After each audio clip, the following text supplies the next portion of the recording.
Hello, friends. This is Dr. Amor Rodriguez, board certified neurologist and movement disorder specialist in Orlando, Florida. And I am glad to be back today sharing some of the latest information about Parkinson's disease. And today I am sharing with you a new product that was approved recently in Canada. So this product is not available in the United States. It was just approved in Canada, but makes me believe that with this approval, maybe the FDA will reconsider when they look at this medication again and finally get the approval in the United States. And I had spoken about this product before, and now we have a little bit more of information because now with the publication of what we call the PI, which is that information that doctors get that contain all the information about the product, the scientific component. I was able to get my hands on it. I was able to take a look at it, look into the use of the medication, the adverse events, and so on. So I have a pretty good idea about how this product is expected to work in the Parkinson disease community. So what I want to do is just go ahead and move on, right? Let's take a look at the PI. Let's talk about it, and I will try to do my best to explain you what everything means. So let's go ahead and move on. So right here we have the name of the product. The name of the product is Vyalev, Vyalev. I imagine that the LEV is because of the levodopa. And as we see, it is a phospholevodopa phoscarbidopa solution. What does this mean, right? So we are used to the names carbidopa, levodopa. However, typically when a product has this FOS, initially what it means is that it is a prodrug. So a prodrug is a product that you injected, and once it is in the body will metabolize it into carbidopa, levodopa. So let's take a look at the details. Let's see a little bit better what is happening with this product here. So what I did is, as you can see, I already went in. I did some highlighting of some of the things that I want to share with you, right? And it is approved as an anti-Parkinsonian agent. So we take a look at it here. Yep. And let's keep moving and looking into the details of this product, right? So, in first place, there's just a lot of information, right? A lot of this is information directed to physicians and pharmacists. But here we are, right? We're going to the first information provided, and it is the indication. What was the approval for? And the approval is for the treatment of motor fluctuations in patients with advanced levodopa responsive Parkinson's disease who do not have satisfactory control of severe debilitating motor fluctuations and hyper dyskinesia despite optimized treatment with available combination of Parkinson's medicinal products. So this is what this is telling me, right? So in first place, this is not a product for a person that was just diagnosed.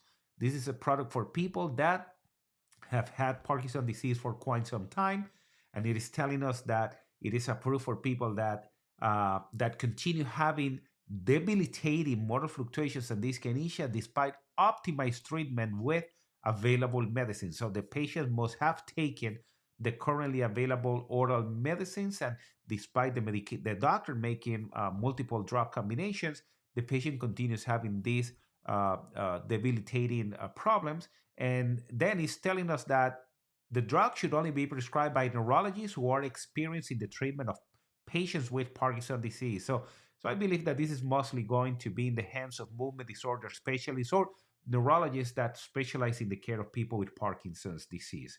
Then the next thing that I point out is this part that says geriatrics, right? So no overall differences in safety or effectiveness were observed between these patients and younger patients. So what that means is that these medications was used in people that were older than 65 years old, and there were no differences in terms of safety or effectiveness of the medication. And then we go through the contraindication, which is hypersensitivity or allergies to this product. That will be number one. Second is narrow angle glaucoma. And the third one is people that have uncompensated cardiovascular, cerebrovascular, endocrine, renal, hepatic, hematological, pulmonary disease, and then it goes over some other contraindications that are typical of Parkinson's disease products. So uh, uh, you should not use this product when you're using a non-selective monoamine oxidase inhibitors. I always say that I have not seen these drugs in over 15 years at this point. Uh, the product should not be administered in an undiagnosed skin lesion, and then people of with a history of melanoma must be careful with this kind of product. And it's very interesting, right? That is putting as a contraindication in people with undiagnosed skin lesions or a history of melanoma because the levodopa may activate a malignant melanoma. So, this actually raises the importance, and we hardly ever talk about this. And I don't think that I ever even mentioned this in a video before, but one of the things that we have been encouraging our patients with Parkinson's disease is to have an evaluation with the dermatologist at least twice per year, just the regular skin examination, make sure that there are no lesions, nothing suspicious. And I encourage all of you with Parkinson's disease, or if you're a caregiver, I encourage you to discuss this with your loved one, right? So as I continue moving here in the product, concomitant administration with epinephrine, and then some other things that are mostly associated with the medications for Parkinson's disease, right? And then we have a box warning, right? So serious warnings and precautions box. So this is what in the United States, the FDA wants to tell us, like, doctor, be aware of this, and please make sure that your patient is aware of this information. So right there in Canada, once again, we're talking about the approval in Canada. The first one is sudden onset of sleep. So patients receiving treatment with levodopa and other dopaminergic agents have reported sudden failing asleep while engaged in activities of daily living. So this is very interesting because I just don't believe that in the US, because all these drugs are actually associated with this sudden onset of sleep. I don't think that any of them has been reported in the manner of a box, right? So, the Canadian agency is uh, is trying to make this point go across to their doctors, and then the next one is, and I will expect this infusion site reaction. So, a high proportion of patients have developed infusion site reactions, and we're going to talk about this product in a little bit, and infections during the clinical development, and on multiple occasions for some of them. In a few patients, infusion site cellulitis. Cellulitis is an infection in the skin or abscess led to sepsis. Sepsis is when the infection has gone into the bloodstream, and in those cases, is telling us we should require hospitalization. And then they have a line here: sepsis can potentially be life-threatening and must be recognized and treated in a timely manner. So what it's telling us is, if you have suspicion that you have an infection in the skin, that could be a cellulitis. Cellulitis may eventually evolve into an abscess or sepsis. So you have to make sure that you let your doctor know. Obviously, looking into this, we'll delve into these details a little bit more. But obviously, I don't think that this happened on everybody. Otherwise, the product will not have been approved. So the next detail, we go here to the dosage and administration. So Vyalev is administered as a continuous subcutaneous infusion 24 hours per day. Very interesting, right? Because we have seen duopa, which is the intestinal infusion of carbidopa, levodopa, previously approved for people with Parkinson's disease that have advanced Parkinson's disease. And duopa is approved for 16 hours per day. I always tell people, you begin at 7 a.m., you take it off at 11 p.m., and then you take your regular pill at night. But now this one, interesting, 24 hours per day. Um, and it sounds like it will come with a syringe, an infusion set, and some vial adapters. And I imagine that patients are going to be trained, right? Because they will be doing this maybe daily or every other day. So we'll go into these details now. Let's continue looking at this and learn a little bit more about them. Okay. So the next step is telling us the recommended starting infusion rate is determined by calculating the levodopa equivalent that the patient is taking in the 24 hours period. So now, basically, it's going to be very critical for you to share with your doctor how much medication you're taking. Are you taking 8 pills per day, 12 pills per day, whatever it is? And the doctor is going to be using that dosage to calculate how much medicine you're going to need. And listen, I looked at this before. I was actually surprised because it's telling us that the maximum recommended daily dose of this phospholevodopa is 6,000 milligrams per day, which is equivalent to 4,260 milligrams of levodopa per day. That is a very high dose of the medication. That's if we're talking about carbidopa, levodopa, 25/100, those a little bit more than 42 pills per day, right? So it's not telling us that that's what people are going to use, but what it's telling us is that the maximum recommended daily dose of phospholevodopa is just within that range, and it's telling us that a limited number of patients were actually exposed to daily dosages. And I'm going to tell you something. I do have people that require very high dosages of carbidopa, levodopa in order to get the benefit that they need to have, right? Those cases are very challenging, right? And now, we have here the initiation of treatment. So we are going to calculate the levodopa equivalence based on what the patient is taking. From this, we will go to an hourly infusion rate. Let me show you what is it that I am reading right here, right? Then we're going to determine the hourly infusion rate that will be administered over 24 hours. And then we're going to determine a loading dose. That will be the first dose of the medication that people will be taking in the morning. So it's giving us, how to calculate this levodopa equivalence, right? So this is not very difficult, right? This actually is great that it's providing us with this information right here, and we're just going to be using this to calculate the dose for the patients. And right here is telling us that, depending on the levodopa equivalent, so if you're between 500 and 599, then the recommended infusion is between 0.17 to 0.20 per hour, right? And we see many dosage ranges, right? So we're going to be using this information to administer. And then we're going to determine the loading dose, right? And the recommended loading dose is like this, right? So it's telling us that zero point 0.6 ml is about 100. So I imagine that, if you're taking 2 tablets of carbidopa, levodopa in the morning, you will be within this range, right? So this will be the range that you will be needing in the morning. I'll tell you, listen, I'll admit I have not played with this pump yet. I haven't had it in my hands. If I would had, I would have shown you the pictures, or at least all this information uh, today, but I don't have it. Now, let me show you something that I find very interesting, right? So alternative flow rate and extra dosages. So the POM allows for two alternative infusion rate options to be programmed for patient use, low and high, and this alternative infusion rate must be pre-programmed by the healthcare professional and will be selected by patients to account for changes in functional demand. This is actually interesting because I do have people that tell me, you know what, doctor, it seems to me that around 2 or 3 p.m., I need a little bit more of levodopa, or maybe they have a part of the day that they feel like they need to take just a little bit more. They need a booster. So this will provide for something like this.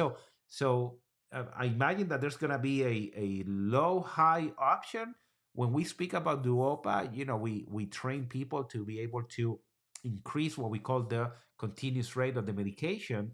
But here there is going to be an option, a second option, dose A, dose B. So that is very interesting. And then the extra dose, if enabled by the healthcare professional, and if it was me at the healthcare professional, I would encourage every other of my colleagues to give the opportunity to people to self-administer an extra dose. This is like a small booster of the medication to manage acute off symptoms experienced during this continuous infusion. And this extra dose can be chosen from five options, which is in table 4, and here it is, right?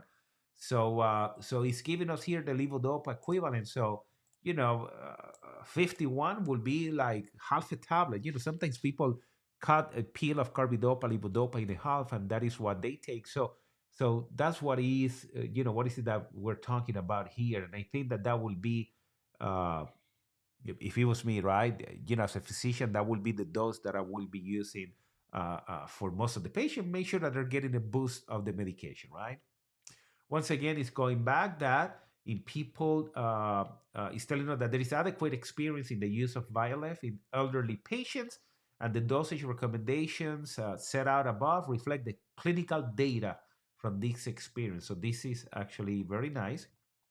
And then it's telling us that the medicine is administered subcutaneously in the abdomen, avoiding a 5 centimeter radius from the navel. So, from the belly button, right, we need to draw a line 5 centimeters to each side. And then outside of there, we should be able uh, to have the administration of the medication. Let's take a look at this. There is an infusion set with a cannula that can remain in place for up to 3 days when Vyalev is infused continuously. So once again, I had mentioned earlier that obviously, if there is a small cannula, there is something that has to be adapted to the skin. And now this first information, I was curious about how much. I had not, I didn't pay attention to this part much detail earlier about it, but 3 days, right? So this is going to be very interesting, and it's going to be interesting because when we're thinking about rates of infection or complications, is one day better than 2 days or better than 3 days, right? So I imagine that we're going to learn this as time goes by, okay? And then we have some recommendation whether we miss a dose of the medication. And then it's talking about warning and precautions. And usually when this happens, it goes, system by system in the body. Once again, it's talking about this driving and operating heavy machinery, which is very common in people with Parkinson's disease and all the Parkinson's disease medicines. I want to point this out: polyneuropathy, right? So polyneuropathy has been reported in people taking carbidopa, levodopa, and it's telling us that including Vyalev, right? And it looks like there is a problem with decreased vibration sense, sensory disturbance, neuralgia, and sensory loss. And these things are very interesting and very important because people with peripheral neuropathy and Parkinson's disease will have more problems when it comes to balance, right? So what we see here that is telling us decreased vibration and sense, and this sensory disturbance is important because that sensation is part of the feedback that we get from our body, our feet in particular, about balance sense, so that can make these problems worse. And then look what it's telling us: deficiencies in folic acid, vitamin B12, vitamin B6, and elevated homocysteine can be associated with polyneuropathy.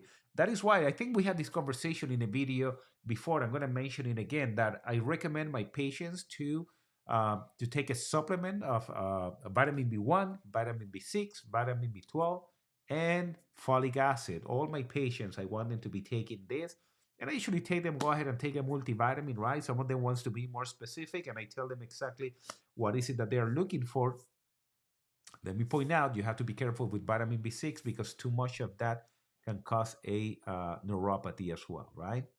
So once again, we go over some other information here that is very important when it comes to Parkinson's disease. It talks about the psychiatric symptoms. It talks about the ophthalmologic. So be careful in people with narrow angle glaucoma. This is true for regular carbidopa, levodopa, hallucinations, depression, impulse control disorder. Once again, this is all typical of Parkinson's disease medication. We need to keep an eye. Obviously, because this is an infusion, we need to be looking into the infusion site reactions. Melanoma, we need to bring this back. And actually, yesterday our clinic had the Brain Summit, the Brain Impact Symposium, which we were talking about Parkinson's disease. We had a chance to have Dr. Michael Okun and from the University of Florida, who has been a leader in the care of people with Parkinson's disease and developing deep brain stimulation and a lot of other research. And his recommendation is people with Parkinson's disease should have an evaluation with the dermatologist, once or twice a year, right? And the reason is there is a high risk of developing skin cancer in this population. Then we have some information about breastfeeding and pregnant women. And you remember, I mentioned this before. I have people with Parkinson's disease that are 25, 30 years old, and they want to have children, right? So all the things are going to happen. And then it talks about the clinical studies, right? So there is this 12-week randomized double-blind, double-dummy clinical trial that was performed.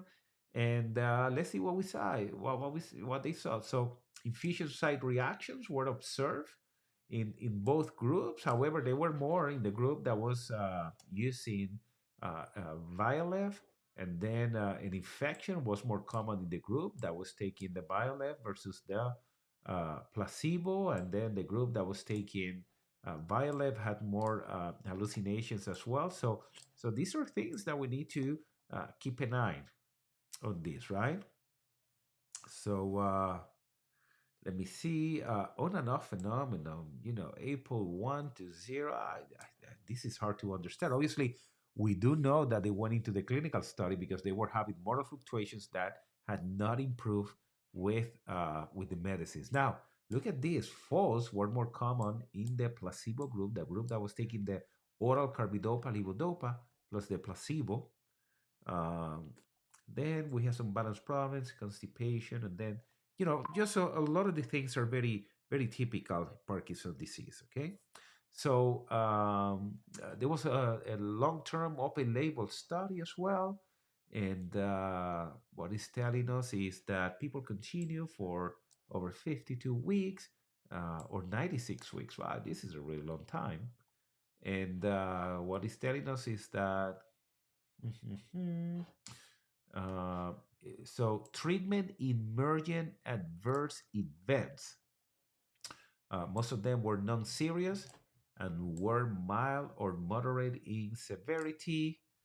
Serious adverse events were reported in 23% of the patients almost, um, and usually related to infusion site abscess, cellulitis, Parkinson's disease, hallucination, psychotic disorder. So there are some other adverse events that have been reported as well. So um, interesting, right? This is really good information that is available. I'm excited to see this drug being approved in Canada, and I look forward to see this medication available in the United States. And the reason is that while we have deep brain stimulation surgery available, and we have duop as well, we have some people that don't feel comfortable having a brain surgery or having the infusion with duopa. So we had an option here that is fully reversible, right? Because no surgery is required. So I'm just looking here once again. Let's go ahead and move on a little bit later. This is information that we doctors usually take a look at to understand these drugs much better. And then it's telling us here that there is a patient medication information to help people. Once again, it mentions the sleep warning and the infusion site reaction. So it's telling people the importance of keeping an eye on this. And we're going to move a little bit further. And it's telling us here do not use if you have a reaction to the medication, and then to help avoid side effects, talk to your doctor if you have any of these problems. So this is all information that I have of the internet. I'll try to actually download it and put it on the YouTube page for those of you that would like to take a look at it in more details. There is a sodium content. Violet is high in sodium. It contains 22.4 milligrams of sodium per milliliter. You should keep track of your daily sodium intake to ensure that you do not exceed your total daily limits. This will be an issue in a person with heart failure, right? They need to control the amount of sodium that they are taking. We already spoke about these drug interactions, and there are some instructions if you forget to take the medication, what to do, when to talk to the doctor, if you have dyskinesias, hallucinations, infusion site reactions, on and off phenomenon. Obviously, a lot of the things can be prevented or mitigated by adjusting the dose of this kind of medication. That's the beauty of this, because remember that the main issue we have with carbidopa, levodopa is we don't have a lot of flexibility when it comes to adjusting the dose of the medicine. Then we see some instructions for use. This is all kind of oh, let's take a look at this. This is interesting now, right? So there is a solution vial, there is a vial adapter, some alcohol pads, and a needle, and an injection, a syringe here. And we see that, so we're going to have the solution right here in this vial. And it's telling us, I'm just looking at this quick, like wash your hands, take the cap off, clean the cap. And then it looks like the person with Parkinson's will have to, get the medicines from that vial. They will extract the medication from the vial, right? It's giving instructions and showing how it has to be done. Once I get my hands on this, I might actually do it myself and show it here, for you guys to have an idea. Now we will have the medication in this syringe, and this is how it's going to look. So what I foresee is that this syringe will go into the pump. And then, so the pump will have an area where the syringe will be, uh, allocated, or we're going to put it there, and then we'll turn it on and the infusion will begin. So once again, listen, I want to see all of this.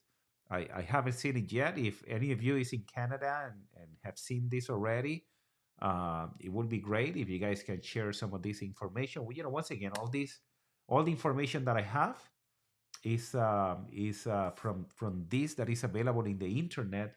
And as you can see here, I just went to multiple websites, and I Google search to see if there was a photo of the pump. But I just there were just many industrial pumps, and so many things, but nothing that looks like the pump for Vyalev. So my apologies, because I don't have the photo for that.